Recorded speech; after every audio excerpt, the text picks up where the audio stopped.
नमस्कार स्टूडेंट। आज की इस क्लास में आप सभी का स्वागत है। आज हम प्रतिरोध और किसी चालक का जो प्रतिरोध है किन कारकों पर निर्भर करता है उसके बारे में अपन पढ़ेंगे और इसके साथ ही जूल का जो तापन नियम होता है उसको भी अपन आज पढ़ेंगे। तो सबसे पहले अपन प्रतिरोध के बारे में जान लेते हैं कि प्रतिरोध क्या होता है। प्रतिरोध को अंग्रेजी में या इंग्लिश में रेजिस्टेंस बोलते हैं। तो सबसे पहले अपन प्रतिरोध की परिभाषा जान लेते हैं क्या होती है। तो किसी चालक का प्रतिरोध किसी चालक का किसी चालक में प्रवाहित विद्युत धारा किसी चालक में प्रवाहित विद्युत धारा के मार्ग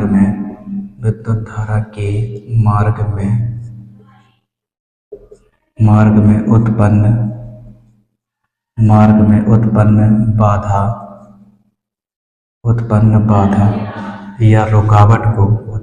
बाधा या रुकावट को प्रतिरोध या विद्युत प्रतिरोध कहते हैं।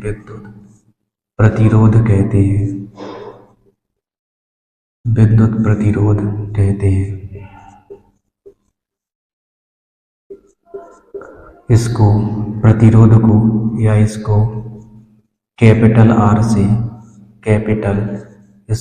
कैपिटल आर से प्रदर्शित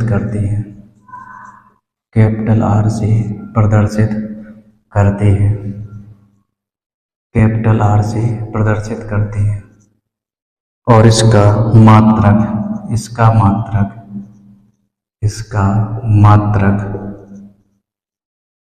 ओम होता है जिसको इस चिन्ह द्वारा प्रदर्शित करते हैं। इसका मात्रक ओम होता है।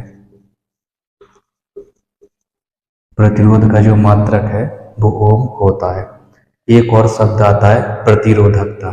तो इसमें कंफ्यूज नहीं होना, क्योंकि प्रतिरोध और प्रतिरोधकता है ना, दोनों में थोड़ा बहुत अंतर होता है। तो अपन प्रतिरोधकता को भी जान लेते हैं। प्रतिरोधकता क्या होता है? प्रतिरोधकता या जिसको विशिष्ट प्रतिरोध भी बोलते हैं, इसको विशिष्ट प्रतिरोध कहते हैं। ये आपकी किताब में, क्लास 10th की किताब में एक सारणी बनी हुई है जिसमें सभी जितनी धातुएं हैं तो उनके प्रतिरोधकता के मान या विशिष्ट प्रतिरोधकता के मान दिए गए हैं। तो सभी धातुओं के जो प्रतिरोधकता के मान है वो अलग अलग होते हैं। तो यहाँ पे केवल अपन इसकी परिभाषा बस पढ़ते हैं कि प्रतिरोधकता क्या होता है। इसकी परिभाषा होती है, 1 मीटर लंबे किसी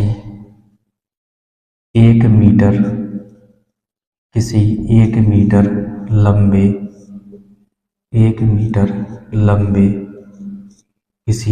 मीटर लंबे तथा 1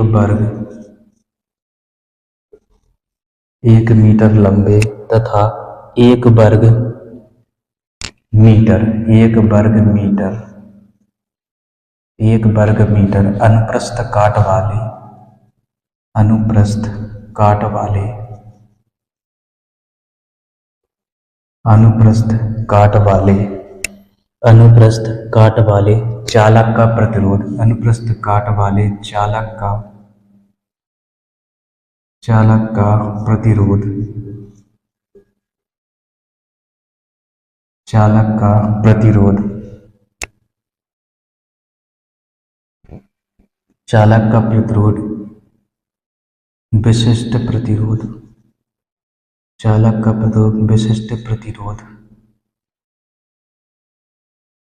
चालक का प्रतिरोध, विशिष्ट प्रतिरोध या प्रतिरोधकता कहलाता है। प्रतिरोधकता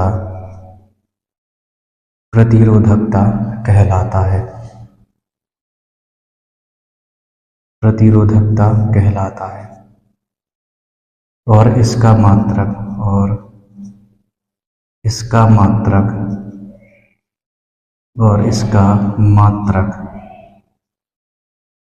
ओम मीटर होता है। इसका मात्रक ओम मीटर होता है।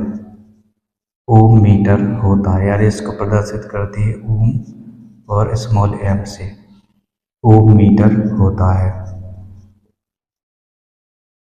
तो इसमें कंफ्यूजन नहीं होना प्रतिरोध और प्रतिरोधकता में, ये इसमें दोनों में अंतर होता है।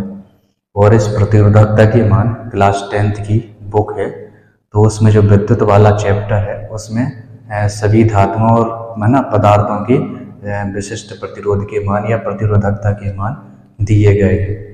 अब इसके बाद जो नेक्स्ट टॉपिक है इसमें पढ़ेंगे अपन किसी चालक का जो प्रतिरोध है किन किन कारकों पर निर्भर करता है। तो अगला पॉइंट हो जाएगा इसमें किसी चालक का प्रतिरोध। किसी चालक का प्रतिरोध। किसी चालक का प्रतिरोध किन किन कारकों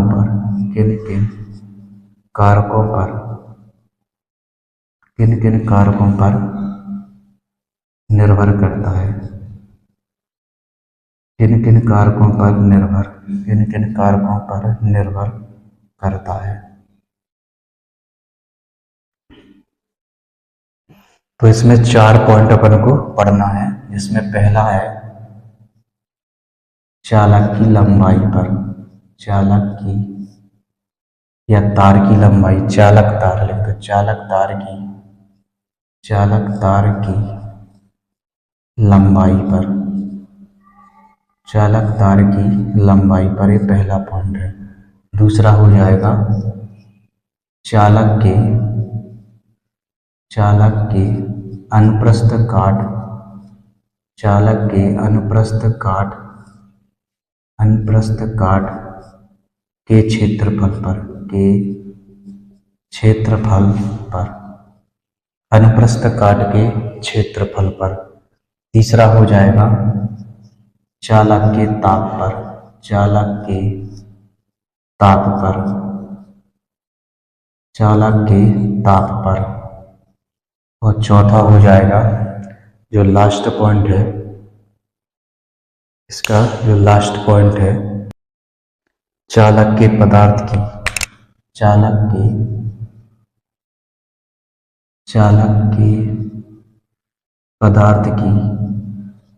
पदार्थ की प्रकृति पर, चालक के पदार्थ की प्रकृति पर। ये जो 4 पॉइंट होते हैं इससे किसी चालक का जो प्रतिरोध है वो निर्भर करता है। अब इसका अपन डिटेल पढ़ेंगे इसमें, और गणितीय फॉर्मूला भी इसमें अपन देखेंगे या इसका गणितीय रूप भी देखेंगे इनका। तो इसको मैं इरेज कर लेता हूँ, साफ कर लेता हूँ, और उसके बाद अपन इनका डिटेल पढ़ेंगे। अब इसके बाद अपन डिटेल पढ़ेंगे। तो इसमें सबसे पहला है चालक की लंबाई पर, चालक की लंबाई पर, चालक की लंबाई पर। तो किसी चालक का प्रतिरोध, किसी चालक का प्रतिरोध, किसी चालक का प्रतिरोध R उसकी लंबाई के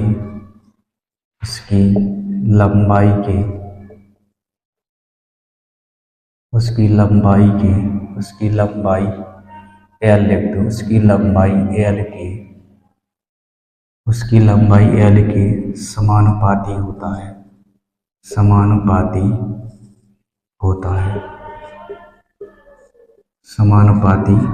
है।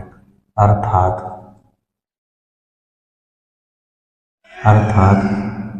आर समानुपाती एल, आर समानुपाती एल। इसके बाद दूसरा पॉइंट हो जाएगा चालक के अनुप्रस्थ काट, चालक के अनुप्रस्थ काट के क्षेत्रफल पर, अनुप्रस्थ काट के क्षेत्रफल पर। तो किसी चालक का प्रतिरोध, किसी चालक का प्रतिरोध, किसी चालक का प्रतिरोध, किसी चालक का प्रतिरोध, किसी चालक का प्रतिरोध R उसके अनुप्रस्थ काट, उसके अनुप्रस्थ काट, उसके अनुप्रस्थ काट, उसके अनुप्रस्थ काट, उसके अनुप्रस्थ काट के क्षेत्रफल, अनुप्रस्थ काट के क्षेत्रफल के व्युत्क्रमानुपाती होता है, व्युत्क्रमानुपाती होता है, व्युत्क्रमानुपाती होता है। अर्थात R समानुपाती 1/A, अर्थात R समानुपाती 1/A। इसके बाद तीसरा पॉइंट है चालक के ताप पर, चालक के ताप पर, चालक के ताप पर। किसी चालक का प्रतिरोध, किसी चालक का प्रतिरोध, किसी चालक का प्रतिरोध ताप बढ़ाने पर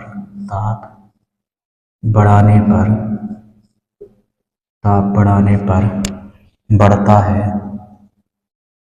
ताप बढ़ाने पर बढ़ता है और घटाने पर घट जाता है, और घटाने पर घट जाता है। तो जैसे किसी चालक का तापमान बढ़ाएंगे तो उसका प्रतिरोध क्या है, बढ़ जाएगा, और ताप को कम कर देंगे तो उसका प्रतिरोध भी क्या है, कम हो जाएगा। इसके बाद चौथा पॉइंट है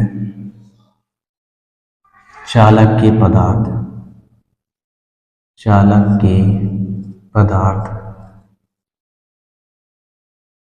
के पदार्थ की प्रकृति पर, लास्ट पॉइंट है चालक के पदार्थ की प्रकृति पर। किसी चालक का प्रतिरोध, किसी चालक का प्रतिरोध, किसी चालक का प्रतिरोध, किसी चालक का प्रतिरोध पदार्थ की, उसके पदार्थ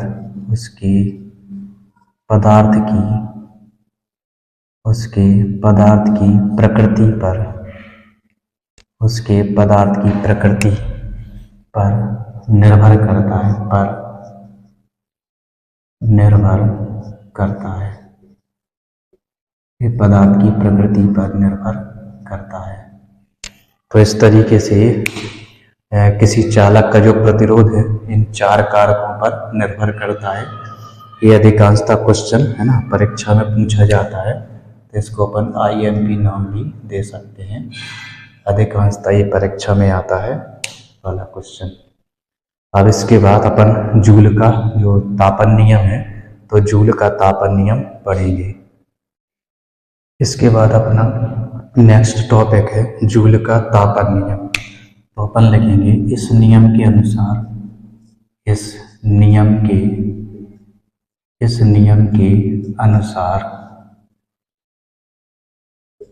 इस नियम के अनुसार इसको अपन को 3 पॉइंट में पढ़ना है।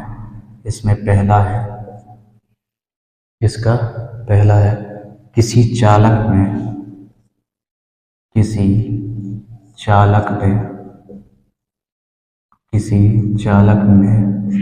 उत्पन्न ऊष्मा,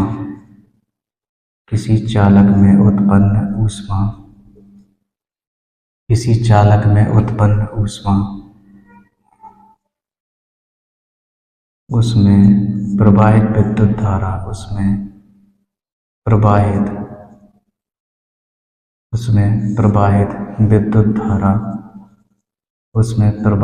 विद्युत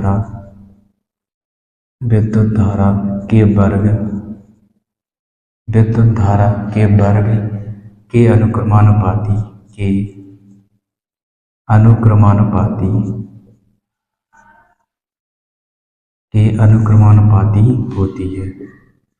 के अनुक्रमानुपाती होती है।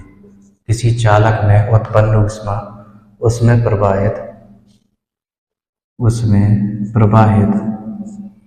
विद्युत धारा के वर्ग के अनुक्रमानुपाती होती है।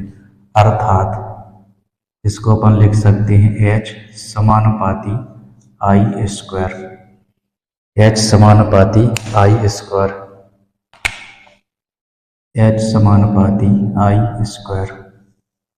इसको समीकरण नंबर 1 नाम दे देते हैं। इसके बाद दूसरा हो जाएगा, दूसरा पॉइंट है किसी चालक में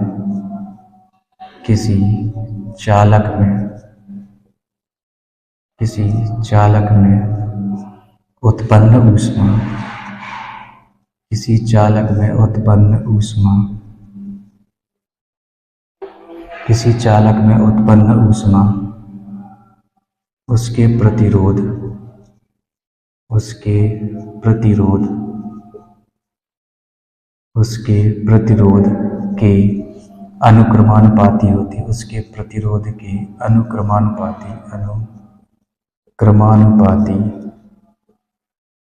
अनुक्रमानुपाती होती है। उत्पन्न ऊष्मा उसके प्रतिरोध के अनुक्रमानुपाती होती है। अर्थात H समानुपाती R। इसको समीकरण नंबर 2 नाम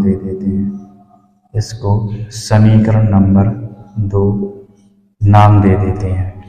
इसके बाद तीसरा पॉइंट हो जाएगा। इसके बाद तीसरा पॉइंट है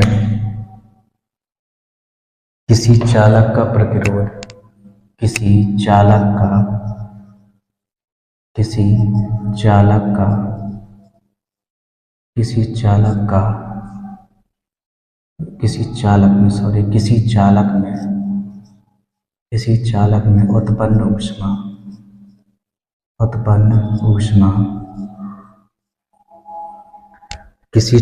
में उत्पन्न ऊष्मा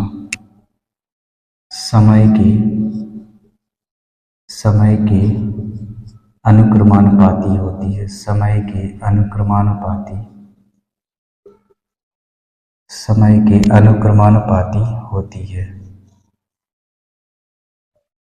अनुक्रमानुपाती होती है। अर्थात H समानुपाती T। इसको समीकरण नंबर 3 नाम दे देते हैं। समीकरण नंबर 3। अब इसके बाद अपन लिखेंगे समीकरण 1, 2, 3 से। इसके बाद इसमें लिखेंगे समीकरण 1, 2, 3 से। समीकरण 1, 2, 3 से। समीकरण 1, 2, 3 से। समीकरण 1, 2, 3 से तीनों समीकरण को मिला देना। तो जब तीनों समीकरण को अपन मिलाएंगे तो ये हो जाएगा H समानुपाती आई स्क्वायर आर टी। एच समानुपाती आई स्क्वायर आर टी, एच समानुपाती आई स्क्वायर आर टी।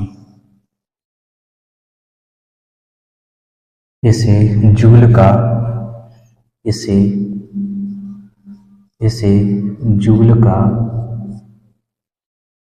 जूल का तापन नियम कहते हैं। इसे जूल का तापन नियम कहते हैं।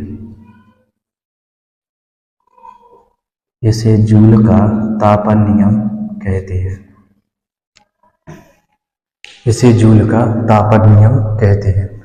तो इस तरीके से अपन ने प्रतिरोध और किसी चालक का प्रतिरोध किन कारकों पर निर्भर करता है, और उसके बाद अपन ने जूल का तापन नियम पढ़ा। तो आज की इस वीडियो क्लास में आप इतना ही, और यदि वीडियो अच्छा लगे तो अपने दोस्तों के साथ शेयर जरूर कीजिए। आज तक के लिए इतना ही। नमस्कार।